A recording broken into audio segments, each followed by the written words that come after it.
The first time I saw the cabin, I was 6 years old. My dad had just pulled me out of the car, lifted me on his shoulders, and pointed across the lake. "That's ours," he whispered. "Yours. One day."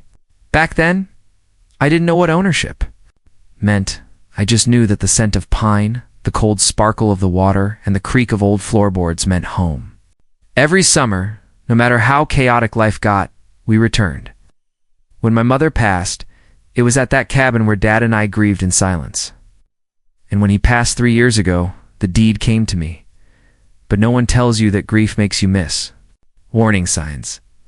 It started with a letter from the HOA, one I almost threw away, thinking it was a mistake.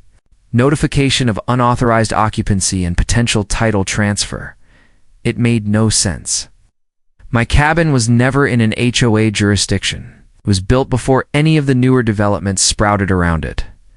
I called. They said the property line had been absorbed into their district due to a rezoning order. A technicality. "You didn't appeal within 30 days?" the woman on the phone said coldly. "We assumed abandonment." Abandonment? I had just painted the shutters last fall. Drove 6 hours to the lake, and there, parked outside my cabin, where Dad once chopped firewood with me as a kid, was a shiny new Jeep Wrangler. A hammock swung lazily between 2 trees, a trampoline in the yard. There was even a "Welcome Home, Connor" banner across the porch.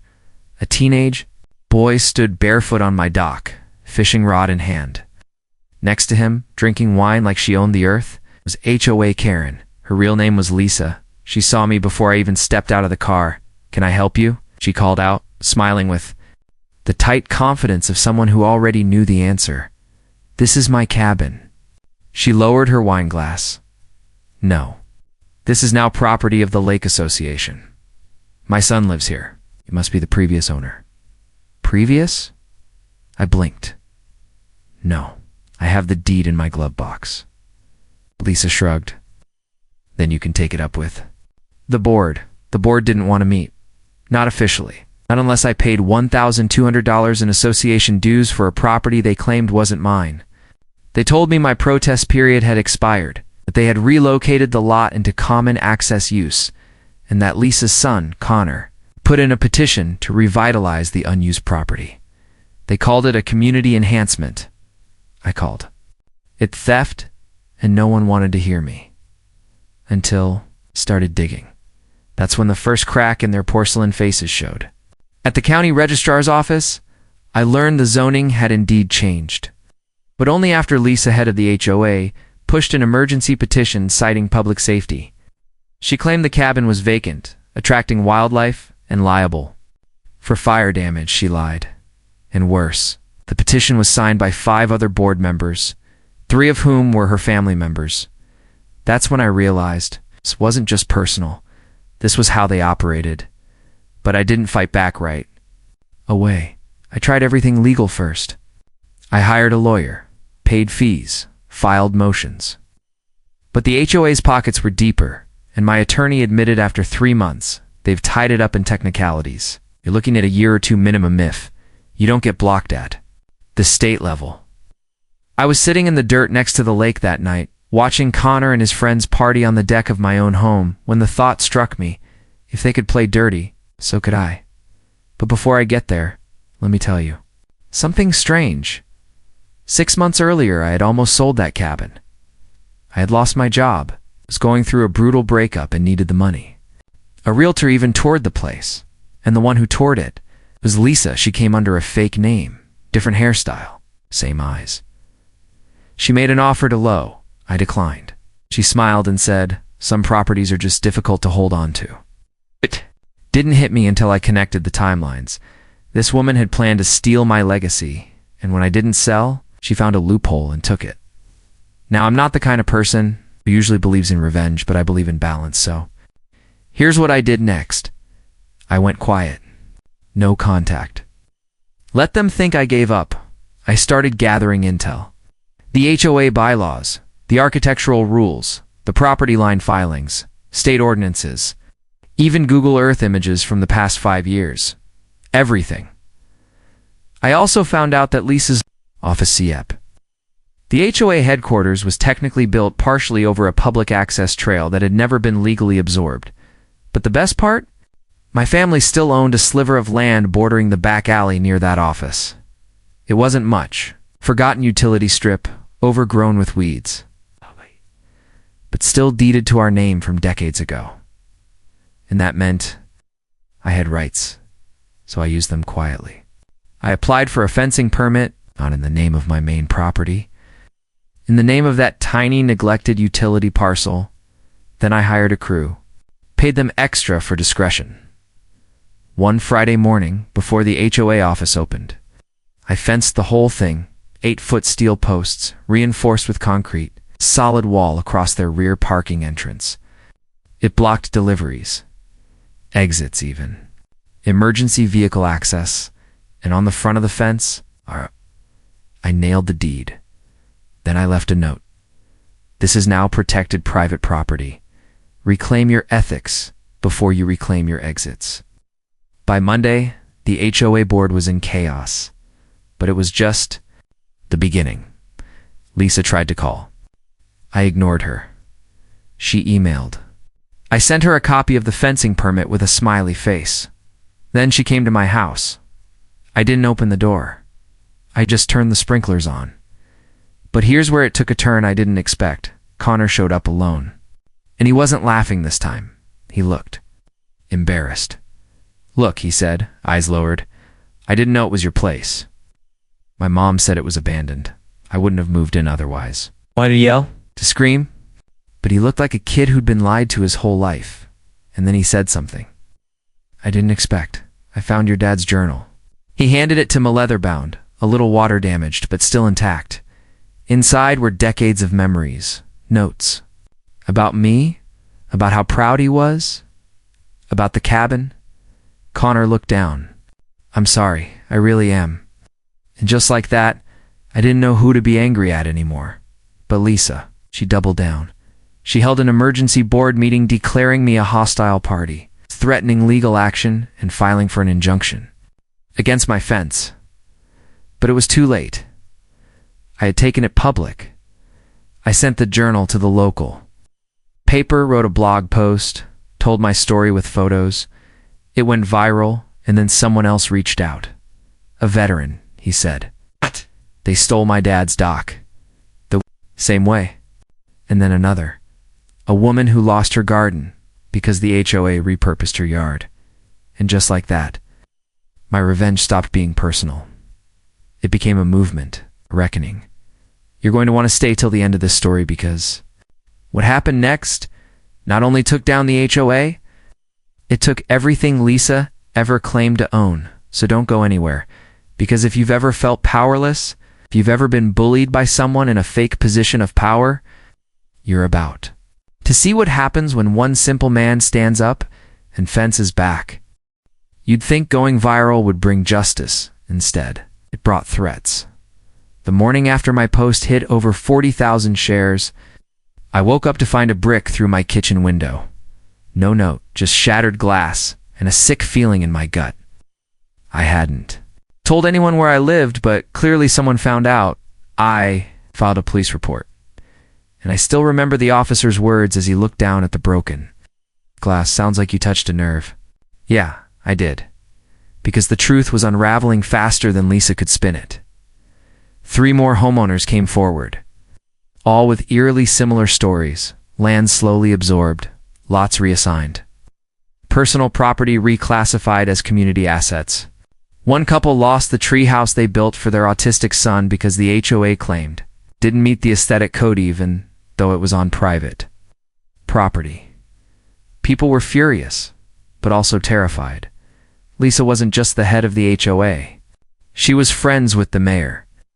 Her brother-in-law worked at the county zoning office. Her cousin, she had connections. And for years, no one had dared to challenge her until now. But let me rewind for a second.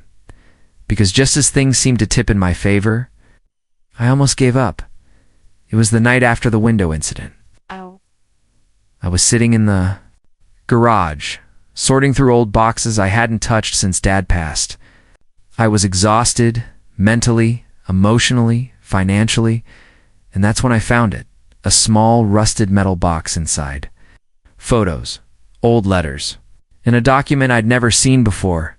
It was a land agreement, dated in the 1960s, between my grandfather and the original developer of the lakeside community. The agreement clearly outlined easement rights that excluded any future development authority from absorbing our parcel in perpetuity. In layman's terms, Lisa's claim to my cabin was void. She didn't own a thing, but that wasn't the best. Part attached to the agreement was a notarized map, the kind of map that showed original lots before the HOA even existed. And guess what? The community park next to the HOA headquarters? Yeah, it was still technically part of our family trust. They had built a gazebo, tennis court, and playground on land they didn't own. Now I had leverage, and this time I wasn't going to be subtle. I walked straight into the next HOA meeting, uninvited. Lisa was mid-sentence, ranting about hostile actors disrupting harmony when the room went silent. Every head turned toward me as I stepped up to the podium. I dropped the document on the table and slid it across. This agreement says otherwise. Lisa barely blinked. This meeting is closed to non-board members. You're trespassing, I said calmly. This building sits on land not legally held by your board. You can either vacate voluntarily, or I'll serve you formally. She snorted. You're bluffing. So I opened my backpack and pulled out a folder. Inside, the deed, the survey maps, the county clerk's signature, and most importantly, an injunction. I had filed that morning with the help of a new attorney, pro bono, because his father was one of the victims too, and he wanted blood. The silence in the room was thick, until one of the younger board members, a nervous guy in his 30s, spoke. Wait, is that real? Lisa glared at him. Stay in your lane, Kevin. But it was too late. The power shift had begun. Outside the meeting, crowd had gathered. People held up signs. Give back what you stole. Lisa lied.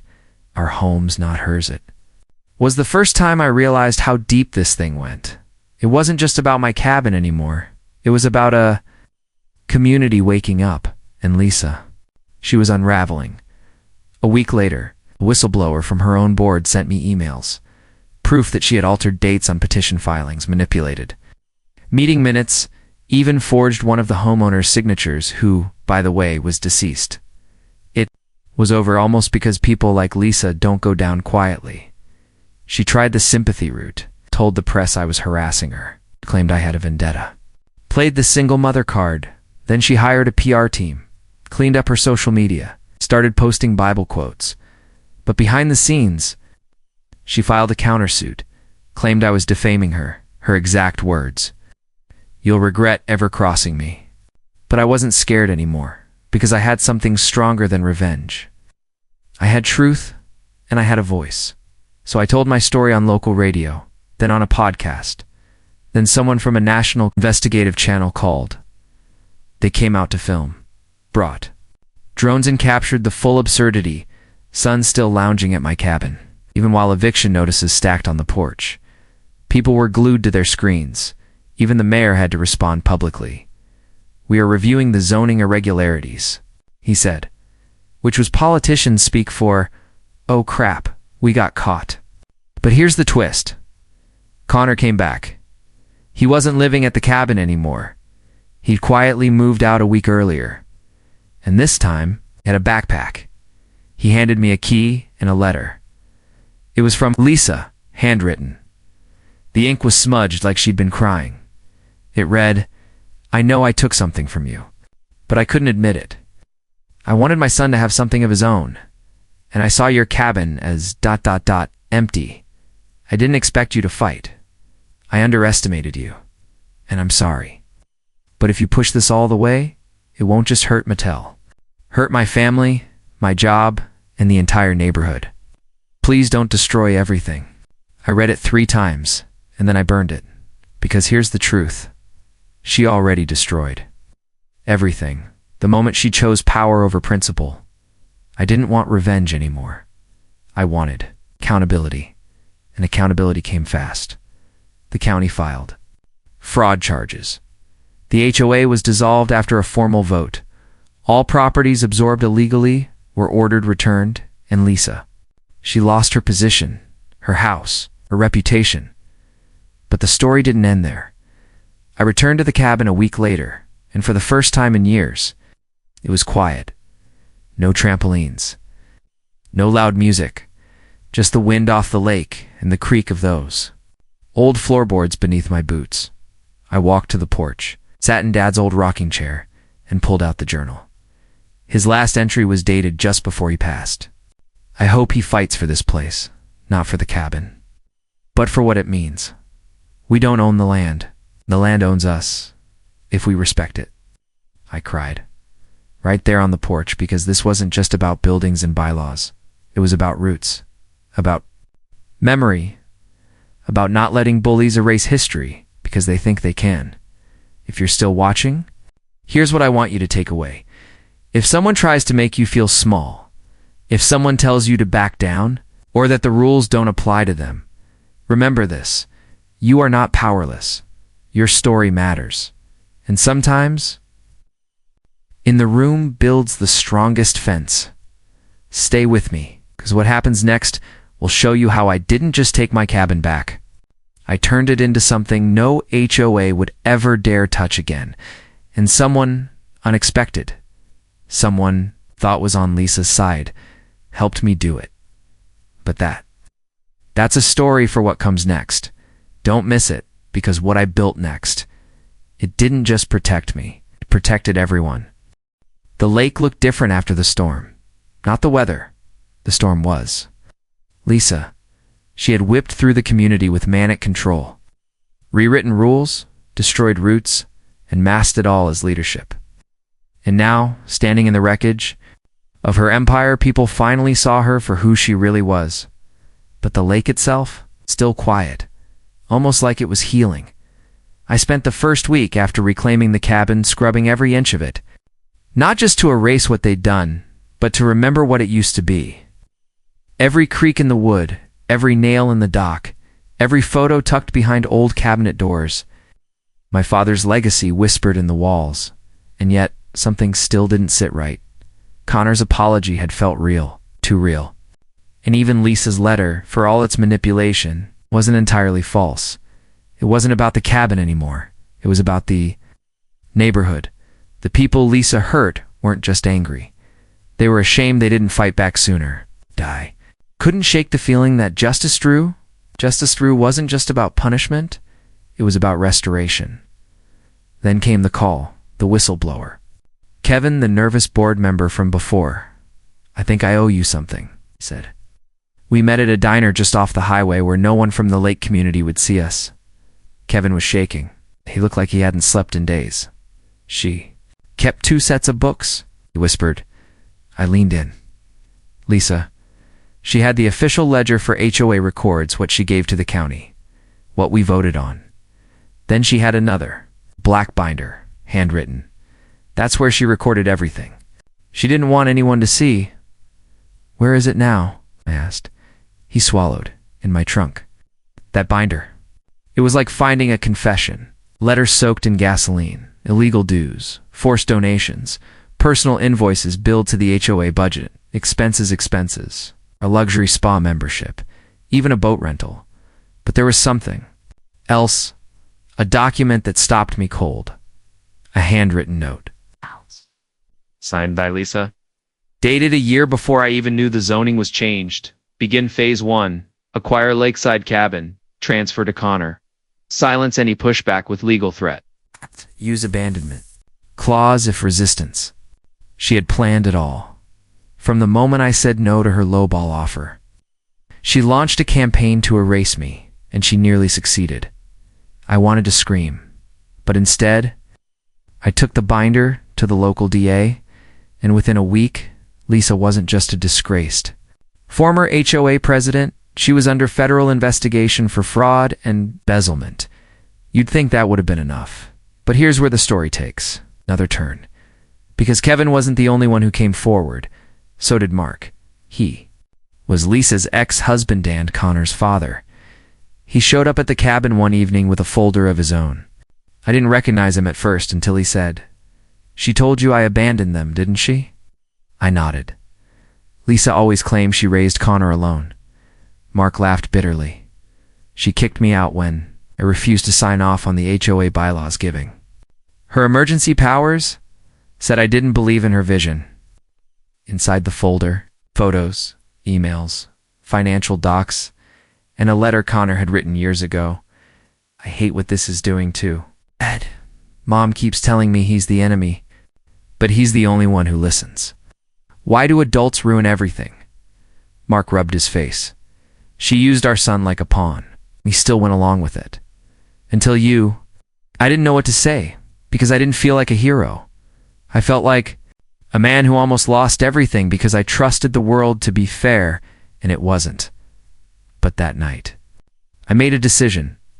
I wouldn't just rebuild the cabin, I'd rebuild the community. The next morning, I drove into town and put in an application. Not for a permit, not for a fence, for a nonprofit. The Lakeside Justice Initiative, our mission.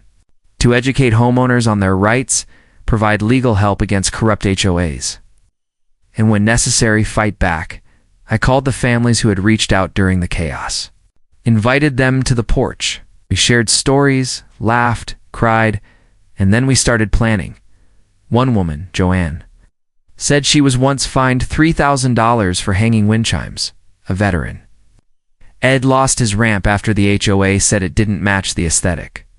Single dad was told his child's wheelchair-accessible playset had to be removed for safety compliance.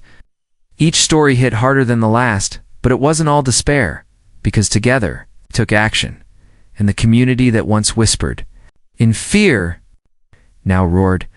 We rallied, held town meetings, filed complaints, got local, media involved, and the more light we shined on the HOA's shady practices, the more people realized Lisa wasn't a queen. She was a tyrant, and she had built her kingdom on fear. Now, that fear was gone, and something beautiful happened in its place. Connor came back again, only this time, he stayed. He helped repaint the cabin, built a bench near the dock, planted sunflowers. With the neighborhood kids, and on a warm evening in July, he stood on the porch, surrounded by neighbors, read a letter to the people I once lived beside, but never truly knew. I'm sorry, my silence was part of the problem. I didn't know what my mom was doing. I should have asked more questions. I can't change the past, but I want to help rebuild what she tried to break. The crowd went quiet, and then someone started clapping, and then everyone joined in. Not because Connor had all the answers, but because he was finally asking the right questions.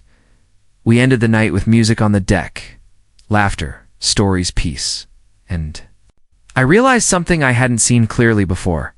The cabin wasn't just mine. It never was. It was ours. A place of memory, but also of healing. A symbol of what happens when you refuse to back down. But still, Lisa wasn't done. Not quite. She posted bail, and instead of laying low, she did the one thing that would reignite the fire. She sued me. Personally. Defamation, property damage, emotional distress. She even tried to refile her original claim. To the cabin arguing, procedural mishandling. But what she didn't know. The judge assigned to her case? His mother was also a former HOA victim from a different neighborhood. He read through her case file, looked her dead in the eye, and said, "Ma'am, you don't need a lawyer, you need a conscience." Dismissed with prejudice, which means she couldn't bring it back ever. I drove back to the lake that night. Under a sky filled with stars, pulled up to the porch where neighbors were still gathered, sipping cider and swapping stories, and I just stood there for a minute, soaking it. All in. I had started this journey angry, alone, wounded, but now I was surrounded by people who reminded me of my dad's best lesson. When someone tries to steal your roots, don't just fight them. Plant something stronger. And that's what we did together if you've made it this far. Thank you, because this story isn't just mine, it's yours too. It's for anyone who's ever been bullied by people in power, anyone who's ever had their dignity questioned, their story ignored, or their peace stolen. You are not alone. And what comes next? Let's just say the head office wasn't the only thing I fenced. Wait till you see what I did with it. Stick around. The ending will leave you speechless. People always say revenge feels empty, but what I felt, standing outside the former HOA head office as the last of the concrete fence was replaced with a polished cedar entry gate, wasn't revenge. It was peace and purpose. The day after Lisa's case was dismissed in court, I filed a new deed update with the county. The parcel of land I had fenced behind their building, same strip they had used illegally for years, was now designated for public education and advocacy. Not commercial use. Not HOA activity. A cause. And I gave it a name. The Cabin Project. It started with that thin slice of land, then it spread. Volunteers came from all over, former victims of HOA abuse, veterans who lost their homes, young people who wanted to make a difference. We turned the back alley into a community garden, added benches, artwork, a memorial stone for my dad. On the stone, we don't fight for land. We fight for what the land reminds us to protect. But something still tugged at my heart. Because even after the garden bloomed, even after Lisa's empire crumbled and the neighbors rallied together, I felt like there was one final chapter I hadn't written. I just didn't know it until a child asked me one day, "Why did the lady try to steal your house?" I paused. How do you explain generational greed to a 6-year-old with a popsicle and dirt-stained jeans? I knelt down because she forgot that power is borrowed, not owned. She tilted her head. Did she say sorry? And there it was. The question I didn't want to answer. Because the truth, Lisa never apologized. Even after the board dissolved, even after she lost her job, her status, her grip on the neighborhood, even after her own son helped repaint my fence, she disappeared, moved. Out of state, I heard, and yet she still occupied space in people's minds. Fear doesn't leave quietly, so I decided it was time to replace her memory with something stronger. We planned an event and open invitation gathering at the lake cabin. Not just for the neighborhood, for anyone, anywhere, who had a story like mine. We called it Take Back the Porch. By noon that Saturday, over 100 people had arrived. Old men with canes, moms with babies and strollers, teens with sketchbooks and guitars, and every single one of them had a story to tell. They didn't all involve HOS. Some had landlords who ignored them, bosses who bullied them, families who dismissed them. But the theme was the same. Someone tried to make them feel small. And now they were standing tall. One woman sobbed as she shared how her HOA fined her for building a ramp for her disabled husband. A man said his community leader forced him to remove his pride flag, and when he refused, they towed his car. A teenage girl said her parents were too afraid to speak up until she showed them my story. And that was the moment it hit me. This wasn't about fences. It was about voices. We'd all been silenced in different ways, but now we're the noise. And then someone unexpected stepped up to the mic. Mark, Lisa's ex-husband. He looked out at the crowd and said, "I spent years watching my son get used like a chess piece. I stayed quiet because I thought maybe the damage could be undone behind closed doors. I was wrong. Silence only protects the wrong people. But today, I speak because I'm proud of Connor. And I'm proud of this man." He gestured to me for refusing to be erased. People clapped. Some stood, and then Connor walked out from the crowd, carrying something wrapped in cloth. He stood beside me and gently pulled the cloth away. It was a carved wooden sign. Handmade, burned into it were the words, "Legacy isn't given, it's defended." Below it, in smaller letters, "In memory of every family who said no." He helped me hang it over the cabin door. We stood there in silence, not mourning, honoring, because I didn't just get my home back. I got everyone's voice. Back later that evening, the sun casting a golden shimmer over the lake, I walked down the dock barefoot, just like Dad used to. I sat at the edge and dipped my feet into the water. I thought about the past 2 years, how close I came to losing everything, how alone I felt. When I first saw Lisa drinking wine on my porch, and how now that porch was filled with people who refused to stay silent ever again, I opened Dad's journal one more time. There, on the last page, scribbled faintly in his handwriting, they may come for the cabin. Let them try. What matters is what you build when they do. That was his gift to me. Not a structure, a foundation. Not of wood, of will. So if you're still watching, still listening, still carrying your own pain, your own injustice, your own stolen peace, let this be your sign. You don't have to scream to be heard. You don't have to be strong all the time to stand. You just have to start. Because people like Lisa, they count on your silence. They need it. It's their power source. Cut it off, fence. Protect your peace the way you'd protect someone you love. Build your own porch. And if you can't, come stand on mine. There's always room. Thank you for staying till the end.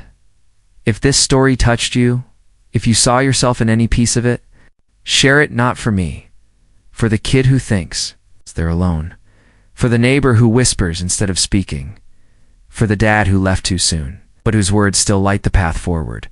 Subscribe if you believe in stories that fight back. And remember, the loudest thing you can do sometimes is stand still and refuse to move. Just like this cabin, just like my father, just like you.